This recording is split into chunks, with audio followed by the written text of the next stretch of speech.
जिल्हा परिषदेच्या मुख्य प्रवेशद्वारावर नंदुरबार जिल्ह्यातील सर्वपक्षीय पदाधिकाऱ्यांनी धरणे आंदोलन केले। नंदुरबार जिल्हा परिषदेत चालत असलेल्या भोंगळ कारभाराविरुद्ध पदाधिकाऱ्यांमध्ये नाराजीचा सूर। नंदुरबार जिल्हा परिषदेमार्फत चालविण्यात येणाऱ्या विविध योजना, प्रामुख्याने जलजीवन मिशन योजना व इतर कामांमध्ये मोठ्या प्रमाणात भ्रष्टाचार झाला असून त्याची योग्य ती चौकशी होऊन दोषी असणाऱ्यांवर योग्य ती कार्यवाही व्हावी यासाठी नंदुरबार जिल्हा परिषदेचे मुख्य कार्यकारी अधिकारी सावंत कुमार यांना निवेदन देण्यात आलं। धरणे आंदोलन जिल्हा परिषदेचे मुख्य प्रवेशद्वारावर आंदोलन करण्यात आलं। आंदोलकांसमोर सर्वपक्षीय नेत्यांनी आपले मनोगत व्यक्त केलं व जिल्हा परिषदेत कसा भ्रष्टाचार चालू आहे याची पुरावेसह आरोप केले। धरणे आंदोलनास नवनियुक्त खासदार ॲडव्होकेट गोवाल पाडवी, केसी पाडवी, शिरीष कुमार नाईक, उदयसिंह पाडवी, ॲडव्होकेट राम रघुवंशी, प्रतिभा शिंदे, डॉक्टर अभिजित मोरे, अरुण चौधरी, दीपक गवते, वकील पटेल, अभिजितदादा पाटील, जयपाल सिंह रावल, दिलीप नाईक, डॉक्टर समिधा नटाउदकर, देवमन पवार, मोहन शेवाळे, युवती सेनेच्या मालती वळवी, जिल्हाभरातील अनेक ग्रामपंचायतीचे सरपंच आपल्या कार्यकर्त्यांसह जिल्हा परिषदेच्या मुख्य प्रवेशद्वारावर जोरदार घोषणाबाजी करण्यात आली। सर्वपक्षीय नेते व पदाधिकाऱ्यांनी जल जीवन मिशन व अनेक योजनेत होत असलेल्या भ्रष्टाचार व अनियमिततेवर आरोपांची फटकेबाजी केली। चुकीचे अंदाजपत्रक तयार करण्यात आले। अनेक ठेकेदार कामं पूर्ण सोडून गेले आहेत, त्यांच्याबद्दल जिल्हा परिषदेत वारंवार तक्रार देऊन सुद्धा दखल घेतली जात नाही। स्थानिक लोकप्रतिनिधी व यंत्रणा आणि ग्रामपंचायतींना विश्वासात न घेता चुकीचे अंदाजपत्रक बनविण्यात आले असा आरोप खासदार गोवाल पाडवी यांनी केला आहे। जिल्हा परिषदेमधील शासकीय दस्तऐवज बाहेर कसा जातो याबाबत योग्य तो खुलासा जिल्हा परिषद मुख्य अधिकारी यांनी करावा। प्रशासकीय मान्यता वाटप दरम्यान कलर झेरॉक्स काढून त्यांच्यावर खोटे सही आणि शिक्के घेण्यात आले व मोठा आर्थिक गैरव्यवहार करून वेगवेगळ्या लोकांना विक्री करण्यात आली अशा अनेक तक्रारी प्राप्त झाल्या आहेत असे सांगण्यात आले। आंदोलनाच्या ठिकाणी मुख्य कार्यकारी अधिकारी सावंत कुमार यांनी स्वतः येऊन मागण्यांचं निवेदन स्वीकारलं असा पावित्रा आंदोलकांनी घेतला। प्रथमतः मुख्य कार्यकारी अधिकारी यांनी नकार दिला असता शिवसेना जिल्हा प्रमुख ॲडव्होकेट राम रघुवंशी व अभिजित पाटील यांनी मुख्य कार्यकारी अधिकारी यांना आंदोलनस्थळी येऊन निवेदन स्वीकारावे अशी विनंती केली। त्यानंतर मुख्य कार्यकारी अधिकारी सावंत कुमार यांनी आंदोलनस्थळी मुख्य प्रवेशद्वारावर येत आंदोलकांचं निवेदन स्वीकारलं व प्रमुख पदाधिकाऱ्यांना आपल्या दालनात चर्चेसाठी बोलावलं। उपस्थित या चर्चेदरम्यान सर्व पदाधिकाऱ्यांनी मुख्य कार्यकारी अधिकारी यांना अक्षरशः धारेवर धरत प्रश्नांच्या भडीमार करत भ्रष्ट अधिकाऱ्यांवर कारवाई करण्याची मागणी केली व त्यांची विभागणी आहे चौकशी करावी अशी मागणी लावून धरली। नारायण डोडरे, प्रतिनिधी ग्रामीण, नंदुरबार।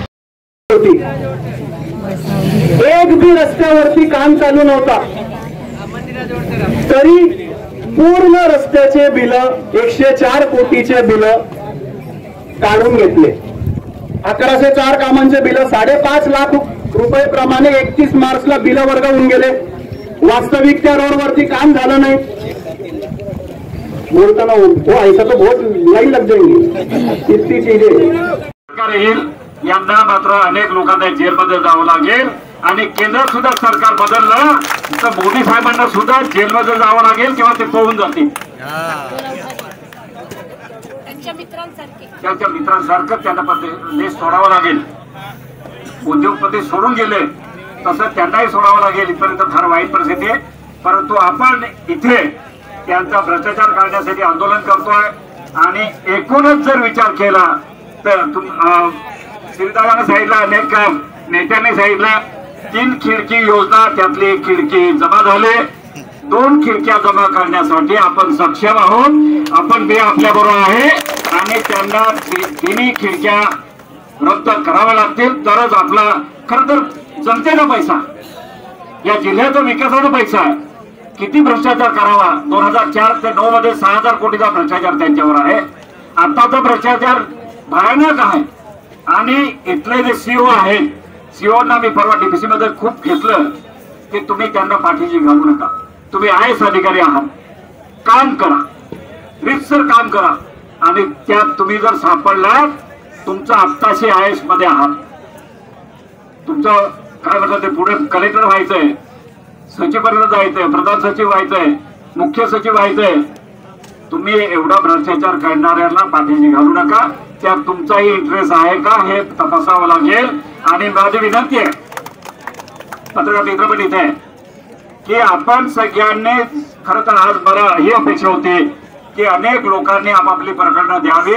कुठे कुठे जलजीवन मिशनचा काय प्रॉब्लेम आहे, किती काम झालंय, किती राहिलंय, किती पैसा काढला गेलाय. रीडाताईने सांगितलं की त्यांचे रस्ते किती खराब झाले, तिथे ब्लॉक सगळे खराब झाले. पण अभिजितदादांनी आणि सगळ्यांनी लोण्यादादांनी सांगितलंय की हे शासनाने भरून द्यावे. मला असं वाटतं की ही मागणी आपली फार जोरात केली पाहिजे की जे रस्ते खराब झाले त्याचं सुद्धा एस्टिमेट घ्यात असले पाहिजे किंवा एक्स्ट्रा पैसा अलग पद्धतीने द्यावा. त्यासाठी मला असं वाटतं अभिजितदादा आणि मुन्नादादा आपण सगळ्यांनी मिळून एक कमिटी करावी आणि पूर्ण जिल्ह्याचा सर्वे करावा. सर्वे करून शासनाकडे जाऊन बसू. कारण आता अधिवेशन नाहीये.